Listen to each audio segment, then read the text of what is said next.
কোথায় টাকা পেল, এবং আমরা দেখলাম যে গতকালকে কোটি কোটি টাকা খরচ হয়েছে। এবং মনে হয় বাংলাদেশে এত বড় রকমের কোনো সময় এরকম কর্মসূচি বা প্রোগ্রাম, মানে এটাকে কি বলে, জমকালো, এই জমকালো অনুষ্ঠান কখনো কেউ করছে কিনা সন্দেহ। তাই এই টাকাটা কোথা থেকে আসছে আমরা ইতিমধ্যে জেনেছি। আমি স্পষ্টভাবে আপনি সার্চ দিলে পাবেন যে একজন সাংবাদিক ইলিয়াস, যিনি দেশপ্রেমিক, এবং উনি ওনার বাবার পক্ষেও কথা বলেনি, সবসময় নিয়মমাফিক কথা বলে। তিনি 5টা ছবি দিয়ে কিছুদিন আগে, 3-4 দিন আগে একটি লাইভ করেছে, সেইখানে দিয়েছে 2 জনের উপদেষ্টার ছবি। একজন হচ্ছে যে আপনার এই নাহিদ, আর একজন হচ্ছে আসিফ। এই 2 জন এবং হাসনাত এবং সার্জিদের পাশে একটা মেয়েকে দেখেছি।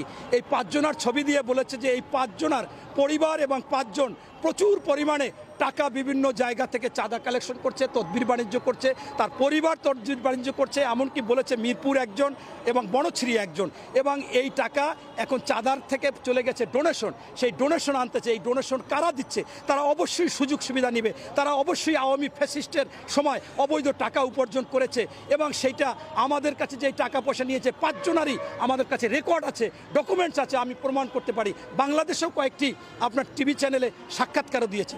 তাই আমি সামাজিক মাধ্যম থেকে মনে করতেছি যে এই টাকাটা অবশ্যই বিভিন্ন জনে দিচ্ছে। আর এই টাকা কিভাবে পাবে?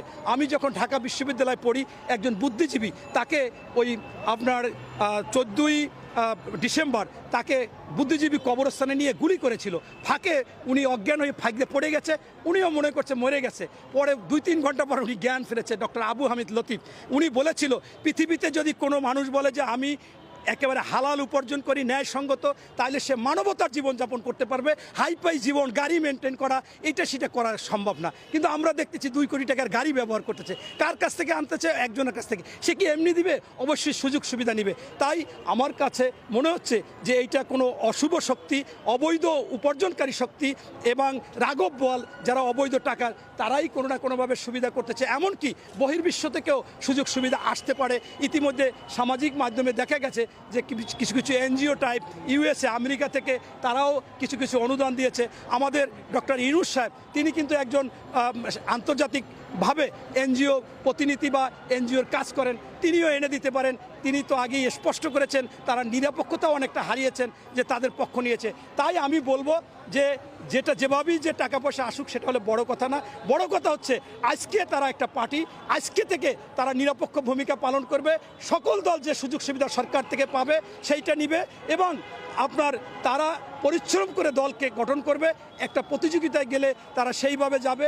আমরা চাই না যে এই অবৈধ টাকা আবারও বাংলাদেশে এই ছড়াছড়ি হোক, অবৈধ টাকা দিয়ে সমাজকে কলঙ্কিত করা হোক, মানুষকে কেনা হোক, বিক্রি করা হোক, এইটা যাতে না হয়। এবং পাশাপাশি আমি আপনাদের মাধ্যমে যেহেতু সুযোগ পেয়েছি, আমাদের ভারপ্রাপ্ত চেয়ারম্যান মহোদয় তারেক রহমান সাহেবের 5ই আগস্ট থেকে কথা, বাংলাদেশে এই যে সন্ত্রাস, চাঁদাবাজ, দখলবাজ চলবে না।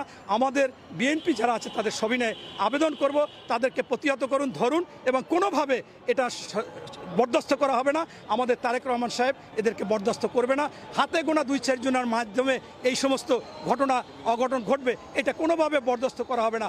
অবশ্যই বাংলাদেশে 60%-এর বেশি মানুষ বিএনপিকে পছন্দ করে। সেই বিএনপি প্রতিযোগিতায় এগিয়ে যাবে, এবং আমরা যদি জনগণের পাশে দাঁড়াতে পারি, জনগণ যাতে ভুক্তভোগী না হয়, চাঁদার শিকার না হয়, দখলের শিকার না হয়, সেই কাজগুলো করতে পারলে আমরা বাংলাদেশে আশা রাখি 90% মানুষ বিএনপিকে ভালোবাসবে, বিএনপির পক্ষ নেবে। সেই কাজটা আমাদের প্রতিযোগিতায় এগিয়ে আসতে হবে।